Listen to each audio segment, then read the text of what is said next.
ଆପଣମାନେ ଯେତେବେଳେ ସୋଲୋ ଟ୍ରାଭେଲ୍ କରୁଛନ୍ତି କିମ୍ବା 4-5 ଦିନ କୌଣସି ବ୍ୟାକପ୍ୟାକରେ ବାହାରକୁ ଯାଉଛନ୍ତି, ନାଇଟ୍ ସମୟରେ ଯେତେବେଳେ ଆପଣମାନେ କୌଣସି ଗାଡ଼ି ଭଡ଼ା କିମ୍ବା କ୍ୟାବ୍ ବୁକିଂ କରୁଛନ୍ତି, ତେବେ ସେହି ଗାଡ଼ିର ନମ୍ବର ସହିତ ସେହି ଗାଡ଼ିର ଡ୍ରାଇଭରଙ୍କ ନାମ ସହିତ ଏବଂ ସେଠାକାର ଲୋକେସନ୍ ମଧ୍ୟ ସେୟାର କରନ୍ତୁ।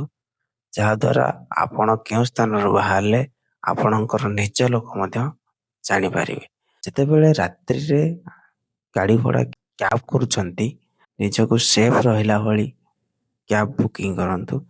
ଯଦି ଆପଣ ଲୋକାଲ ବସ୍ରେ ବା କୌଣସି ଲୋକାଲ ଟ୍ରାନ୍ସପୋର୍ଟରେ ଯାଉଛନ୍ତି, ତାହେଲେ ସେଠାରେ ଆପଣମାନେ ନିଜର ଜିନିଷକୁ ଦୃଷ୍ଟିରେ ରଖନ୍ତୁ, କାରଣ ବେଳେବେଳେ ବି ନିଜର ଜିନିଷ ମଧ୍ୟ ଲୋକାଲ ଟ୍ରାନ୍ସପୋର୍ଟରୁ ଚୋରି ହୋଇଯାଉଛି। ତେଣୁ ଆପଣମାନଙ୍କର ଏ ଭିତରୁ କେଉଁ ସମସ୍ୟା ଉପୁଜିଛି, ତାହେଲେ ମୋତେ ନିଶ୍ଚିନ୍ତ କମେଣ୍ଟ କରନ୍ତୁ।